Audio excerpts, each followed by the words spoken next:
Welcome to the campus of North Idaho College and today's broadcast of the North Idaho College Public Forum. The crew is comprised of North Idaho College television students. Your moderator is North Idaho College political scientist Tony Stewart.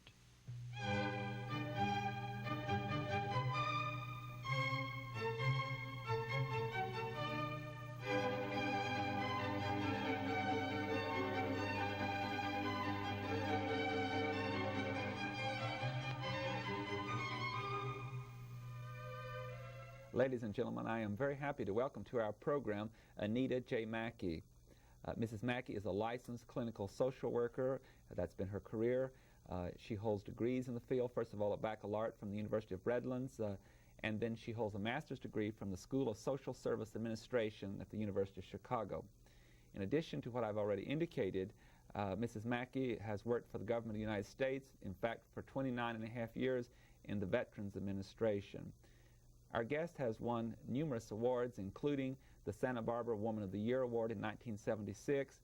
In addition to her honors, she has served on numerous committees, commissions, and boards, including presently a board member of the NAACP. Mrs. Mackey, it's a very special privilege on my part to welcome you to our program. Thank you very much. I'm indeed happy to be here, and I'm looking forward to these incisive questions that you'll be asking me, and I hope that I'll have the wisdom to answer them. Thank you. I'm also happy to welcome to the program for the very first time a panel member to assist me in the questioning, and that is Peggy Federici. She is an instructor in the Academic Resources Center at North Idaho College, and she's also foreign student advisor. Before I invite Peggy to commence the questioning, I would like to inform our audience that our overall basic topic today will be black and coping. With that introduction, I would invite Peggy Federici to commence the questioning. Mrs. Mackey, the first question I'd like to address to you is in the area of civil rights. And in your opinion, have we made any progress in the area of civil rights since the 60s? Yes, I feel that we have made great strides coming out of the civil rights movement of the 60s. However, we aren't really where we still would like to be. One of the greatest things that came out I felt was more self-awareness upon the blacks in terms of who they were, and to think more in terms of where they want to go and where they want to be. And they also found that out of the civil rights movement that they had actually many more friends than what they realized. When I say that we have made strides, those are the things that I see. Now, where we have not made strides has been that many people at this point in time feel that strides have been made, and so that we can just stop pushing so much for civil rights. It's interesting to note that before the civil rights, when blacks would be hired, many would be hired who you couldn't tell were black, and at least the employers could say that they had blacks on their payroll. But after the black movement, because of the consciousness of wanting to hire blacks, more people of dark skin were hired. And so therefore you see more in our banks and our stores and our businesses. And they're out front, they're not in the back part of the businesses. So those who are coming in, who really don't know what the situation is, would say, my goodness, look at the strides that have been made, when they really haven't. This is really just wonderful window dressing. Right. I would like to pursue several areas, Mrs. Mackey, and one of them is the area of jobs. I'm really, I guess, heading this as life in the United States for the black people. And I have several subheadings, and maybe we can continue to pursue the jobs question, first of all. We hear a lot about legislation that's been passed in this country concerning federal legislation against job discrimination. But from your answer to Ms. Federici's question, you've indicated that there's still a lot of job discrimination. I think it would be very helpful to our viewers if you would elaborate upon that answer by indicating what type of work we're talking about, where the discrimination is the most obvious and where it is most prevalent in our society. I assume I'm speaking to the management really, and... since I have no statistics which I can quote, all I can say is in terms of my experience, but the people with whom I talk, we're finding discrimination still on all job levels, even in menial work. And as we know, the economic situation in the United States is not good for all peoples at this time. So naturally, those who are minorities were finding it much more difficult in terms of competing for these jobs. Now, those who are well-trained and who are self-employed are naturally finding it better. But for job competition, and it's extremely difficult for black males to find employment. And the reason for this is that it's the historical background where that whites do not want black males where white women are involved. And so, therefore, the jobs which are open are most of the time given to black women. I, as a black woman, have never felt discriminated against as a woman. I've only been felt discriminated against as a black. And it's always been extremely easy for me to get a job over a black male in the field in which I've been. And I've seen that when I have worked, where I have been promoted, where there have been a black male who was equally as well trained as I, but did not get the job until I spoke up. And then he was promoted the next time there was an opening. So the period, the age group, I would say between 18 and 26 and 27, this is an age where unemployment is very high, along with high school students. Dangerously high. I don't have them before me, but I've seen a number of statistics that indicated, first of all, in that area, that unemployment is extremely high among young black people, yes. but also in high-paying management positions, yes. that there's a very, very small percentage, and therefore appears to be very significant discrimination. Yes. And in some particular economic fields that there is discrimination more so than others. Based upon those, and those statistics are out every year, what is happening to cause the federal laws that exist on this not to be more implemented? In other words, I'm very aware as a political scientist that passing laws is not enough, mm-hmm. that there has to be implementation. From your experience, which is so extensive in the field, what is the problem with implementation? People's attitudes, and attitudes change very, very slowly, and that's the reason why we have to have laws to help to open the doors. And I don't think that we're going to see any change anytime soon, because even though a person may be hired on a job through the law, that's really not going to change the attitude. So that makes the person who is on the job to have to be extremely alert and not let anything happen in terms of performance that in any way could be criticized or mean that they might lose their job. And this is a tremendous burden to bear, and I know because I have witnessed this myself. And I worked on a job where for 12 years I kept a diary. And I tell blacks with whom I associate when they're trying to get ahead, they say, "How have you done it?" I said, "To learn to cope, you have to know yourself." And self-image is extremely important. And I was extremely fortunate in being reared by a father who taught me to look at myself so that I knew what my assets and my liabilities were. And this way, it's very unlikely that you'll be programmed for failure or the Peter principle operating in your life if you know who you are and know what your capability is. And I tell the young black people with whom I talk, don't allow yourself to be put in a job that you can't do if there isn't a training program, or you have the background in which after training that you could do well, because the Peter principle will operate, and the majority will then say, "Well, see, we gave them a chance, but they didn't make it." Before I go back to Peggy, I have another question, another area, and that deals with education. Yes. And from an earlier conversation with you today, and also with things that I've read, we still have problems in the field of education, both primary, secondary, and higher education. We've heard of all the court cases, such as the Brown case and others that followed that, and many Americans assume that all discrimination has ended in the field of education because they're not discriminated against and aren't aware of it. Would you give our audience some examples of where it's still a very serious problem in the educational field? Well, it's a serious problem in education because, now, I am for desegregation in the schools, but this is what I'm carefully how I feel about it. To bus a child to an area where the attitudes are such they don't want the child is in a terrible, terrible mental state, because he is then segregated in that classroom by perhaps being a slow learner, not given the help that he needs, and a terrible injustice is done to him. So I feel in terms of our education, we've got to do something where we're going to meet the basic needs of children who are in the inner city. And I'm always of the opinion that if it's so difficult to teach in the inner city, then why not give them additional pay, like we give soldiers who have hazardous duty? Give them more pay so that they will want to be there and will feel they're being compensated for the extra work that they'll have to do to bring these children up to the levels where they are. But Ms. Mackey, on allocating funds for education, isn't it the reverse, that school districts in which a majority or a significant majority of the students are from minority groups, as far as if in that given state for allocating funds, that actually there's less rather than more in not only salaries but in supplies and facilities? Yes, but when you say yes, you have to say yes and no. Sometimes the allocations is the same for all of the schools in a certain area.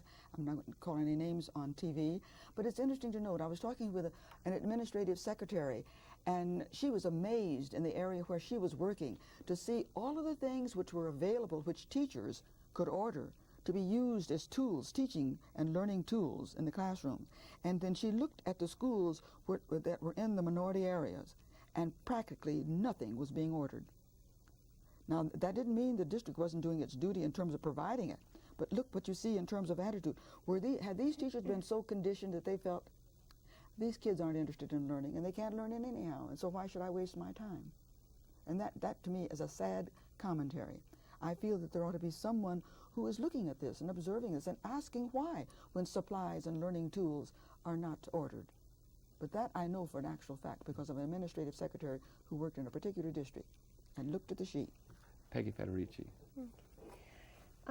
Mrs. Mackey, in talking with you earlier, I know that you have a real concern for the young black men and women.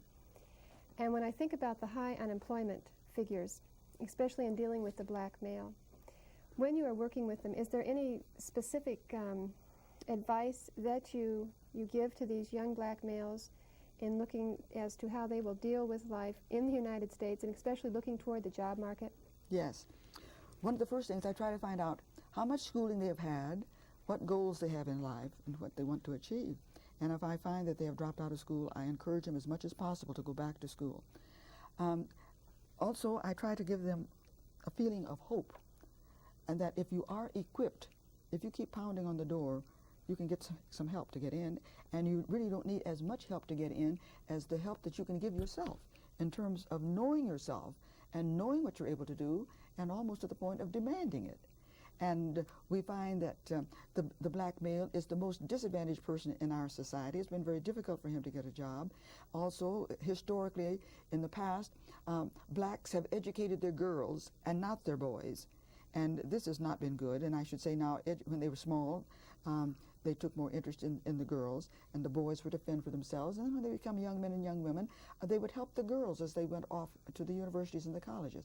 Now, this is changing a bit. It was during the great movement of the civil rights that we found at one particular time there were more black males in colleges than there were black females. But understand that there is a slippage again in that area. And I feel that more emphasis will have to be put on educating our males in order to strengthen the black family. Unless the young children have models, and have a model of both parents, and especially of working parents, a father who's going out every day on a job and coming in and can talk about his job, a father who is earning money to support his family. Imagine how difficult it is for a black family where the man has no job, or if he has a job, it's lesser paid than the wife, has less education than the wife. That's a tremendous burden on both. It takes a strong woman to be able to cope with that. I would like to get into an area that's very similar to that. Again, in an earlier conversation that you and I had, you were very, very informative on what can happen to an individual that finds themselves facing discrimination every day of their life. Yes. You gave the example as where one can go and what time at night one can go and so forth. I wish you'd share with our viewers really what kind of burden that one must carry in some localities and how cautious one must be because of the attitude of other people. Yes, I'm thinking in terms now. I had a wonderful young veteran, good record, and he came back with emotional problems, and we worked with him, and we got a job for him in the post office. Again, I won't name the city, but they gave him a job in a city where very, very few blacks, and a shift where he had to be at work either 5 or 6 in the morning, I'm not quite sure. And repeatedly, he was picked up by the police every morning wanting to know why was he there and where was he going, until I had to aid him in letting him know what to tell them, and that they would have to deal with me and with the federal government if they stopped him one more time. And it ceased. But we are highly identifiable, and especially the young black male, and especially with the attitude that crime is going to be perpetrated by every young black male. And so this puts a considerable fear in the minds of people. So young black males really don't have the freedom to move about as they should if they're cautious. If someone must face this each day, and that's just one example. It could be other things, and comments are made to him and so forth. You and I were also discussing earlier that there can be a permanent effect. Oh, yes. We were talking about the difference between physical death and psychological death. I also appreciate very much your comments on that, and I would appreciate if you would share with us some information for our viewers concerning that there's more than one way to injure a human being and the quality of their life. Self-image is very important, and that's why with young children, as I work with black families, I try to encourage them as much as possible to give their children a diet of successes, because as a child has many successes in his life, this builds his ego, and as it builds his ego, he doesn't see himself as a nobody or that he can't achieve, because if you continue to have a diet of failure, it will make you feel that you cannot accomplish. And as Dr. Martin Luther King said in one of his speeches, there is many a man who's walking around who is dead, just waiting for somebody to throw the dirt in his face. And we can kill people by our attitudes. People can be so damaged psychologically until they are absolutely and totally immobilized, and that is lost potential. Is it not true, though, Mrs. Mackey, that in that area that we have been very neglect and dealing with that, and if we can, in the form of legislation? In other words, we have lots of laws concerning physical death, but have, under the constitutional provisions as I read them, in terms like the 9th Amendment of the Constitution, I also believe that a person has a right to self-dignity and respect, and yet we have failed to try to implement policies that will guarantee that. In other words, one individual doesn't have a right to do that to another individual, and why have we not addressed that more in some form of policy? Well, actually, I feel that that our government is really making a mistake in not putting more emphasis on health care and unemployment and the care of the elderly. And the reason why I say health care, because I know that many funds are being cut which are directed in the terms of mental health. And many of our clinics are having to close or operate on such thin budgets until they really can't reach the people in need. And I'm thinking of one particular town that I know where they did have a clinic which was in the area that served mostly minorities, and it has been closed. And this is needed, and I think that we need to change our perspective. I know that we have a terrible debt, but I think that we're going to have to change our priorities in this country and address the things that will really give this nation strength. And the cutting of human services I do not see as being wise at all, because people who are healthy emotionally and physically and have employment, you don't need to worry about their loyalty. Peggy Federici. This morning when you gave your talk, and then when we were talking afterwards, you alluded to many times and shared with us the times when you'd been discriminated against throughout your life. And I'm wondering if you could share with the viewers perhaps your feelings, your opinions on perhaps the best way to deal with the prejudice and discrimination that comes your way as an individual black woman in the United States today. Well, I think it's a little different for me to tell other people how to deal with it, because, as I said before, your self-image has so much to do with it, and I feel that that my father, since my mother died when I was 10, I feel that my father did a terrific job in preparing me for the unfairness that I would encounter in this world. But the first step that he took was for me to look at myself, to always to evaluate any situation that came to me that I considered, quote, a bad situation, to know what part that I had played in it, so that I would know myself. And then when you see discrimination, you're able to recognize it for what it is and whatever it needs to be done to discuss it with a person. Also, I was taught to try not to become emotional in any situation that I felt that needed to be corrected, because people, out of their feelings of guilt and insecurity, would then latch on to relating to the emotion rather than to the problem, and so it wouldn't get solved. And I have found in my lifetime, if I found that I was too upset to discuss something, I would not say anything at all, but I would come back the next day, fully fortified. And it really took the people off guard because I was cool, calm, and collected.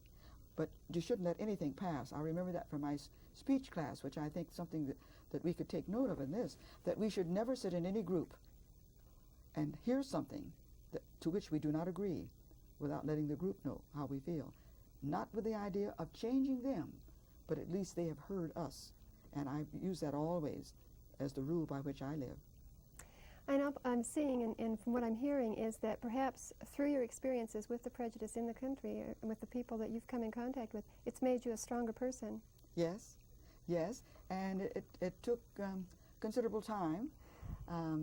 As I said in my speech this morning, I've never had any difficulty with words, but sometimes with choosing them for their proper use. And I also learned early that it's best not to alienate people, because in alienating people, it takes you longer to accomplish that which you'd like to do. But that doesn't mean that you back up. It just means that in a Christian context, if you call yourself a Christian, to try to deal with others the way that you would like to be dealt, and to say something as kindly as possible, but firmly, so that they understand and you get the message across. Another area that I think would be very important for us to discuss, and that is individuals who are in our society who are racially prejudiced and bigoted and have caused some uproar over their activities. Oftentimes we who aren't in that category are always trying to explain how they think and so forth, and it becomes impossible for us. However, I wish you would try to describe for us a personality profile of people that have done that in our society and made this process so difficult, because of they are so emphatic in practicing a very racially prejudiced behavior. I can't give a profile, but I can say what my thinking is always. My thinking is that with irrational people, how can you be rational? You know, how can you even talk rationally? They're not going to understand you. The only thing is that you can express your disapproval. I think that they know, people who act that way know when you are with them or not with them, and I think that's all that you can do. But you're not going to change them. My feeling is that those people are extremely inadequate people, very low self-esteem, and they have to have a scapegoat to build themselves up. And so what can you do? Nothing that you would say would really have much effect on them. And we see groups like that, and different groups have a different scapegoat they're looking for. So they can always find an excuse or a group. Always. They always will, and there's no need to think that you're going to change them, because you're not. The main thing is not to be part of their problem.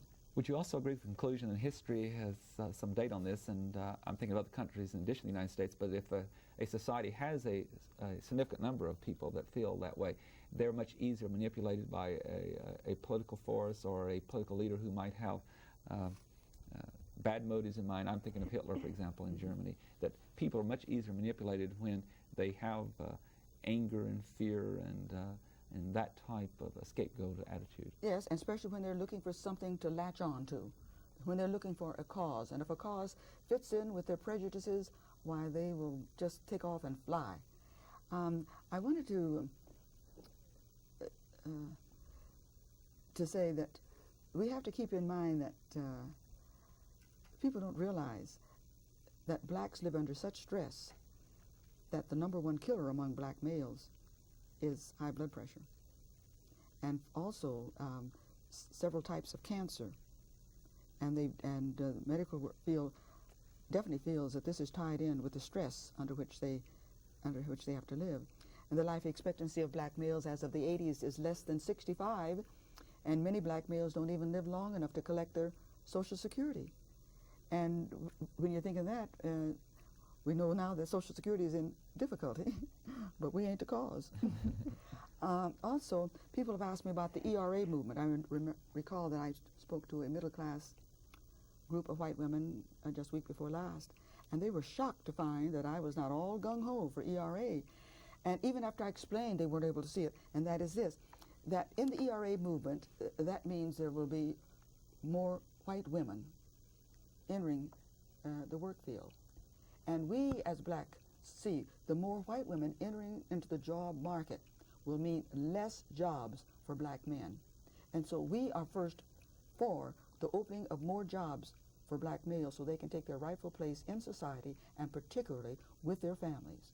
Because until the black family becomes more cohesive, as I've stated before, so the children have a model of both parents in the home, we're in deep trouble. Peggy Federici. I'd like to turn to another area, and that of the political climate of our country right now. Would you be able to comment on the political climate in terms of the budget cuts that are being made? Naturally, as a social worker, I hate to see budget cuts being made in human services. I think it's unrealistic for us to feel that we can have cuts in taxes. We are a growing nation. We're not a nation of 30, 40, and 50 years ago, as I remembered it. I don't blame any one administration for the quote, for the mess that we're in. I think all have to take responsibility for this. I think we as citizens have to take more responsibility in terms of communicating to our congressmen and to our senators that which we would like. And I continue to do that all the time. And they do listen. They do listen. And I feel at this point, cutting human services, cutting back on jobs, which they say the government shouldn't do. No, I don't believe in any patch-up. But I think that many things that the government can provide, especially in terms of highway work, as many cars as we have in this country, and we certainly aren't going to cut down on, we can always use good roads. And I feel that's one area where we can. But I feel human services should not be cut. Ms. Mackey, we only have about 90 seconds left, and I introduced you by indicating that you're a member of the board of NAACP, and that's Yes. been an organization that's been most prominent in our country and in the courts with some of Yes. the famous cases. What is the greatest emphasis being given by the NAACP at this time? It's a great organization, and I wish to goodness that more people would join. Why? Since 1909, their main stance has been orderly progression through the courts, nonviolence. And I don't think you can ask for anything better than that. Only through the courts, that to which we are entitled, give it to us. Today, their emphasis is as Still. much on the court process Oh, than yes, anything else. still on the court Yes. process. Whereas Dr. King was more direct involvement. Direct, that's right. Action. One final question I believe I have time for. There's been a movement to try to declare Dr. King's birthday a national holiday, and it's been a movement Yes. for some years. And what do you think the chances are of that happening in the near future? I would hope that it would go through. The black children of this country, they need a model. They really do, and I think that this would do much to help them in terms of having someone to whom they can look up to, who did make a tremendous contribution. I think history will prove that Dr. Martin Luther King was truly a savior for this country, not only for black people. Thank you so much. It's been a pleasure having you with us, and I hope you'll be back someday. Thank you. I also express my appreciation to Peg, and thank you. She is responsible for our guests being here today, and we appreciate that.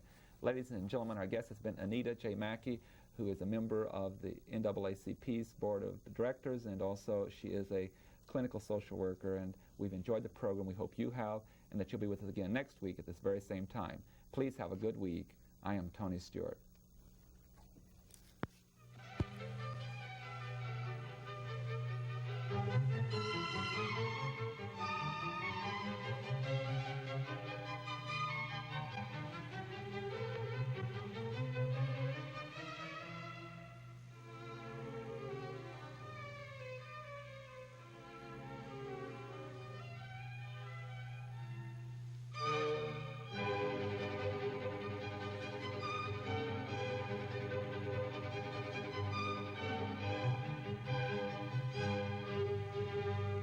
The North Idaho College Public Forum can be seen at this same time each week over this station. This production was videotaped earlier by a North Idaho College student crew for viewing at this more appropriate time.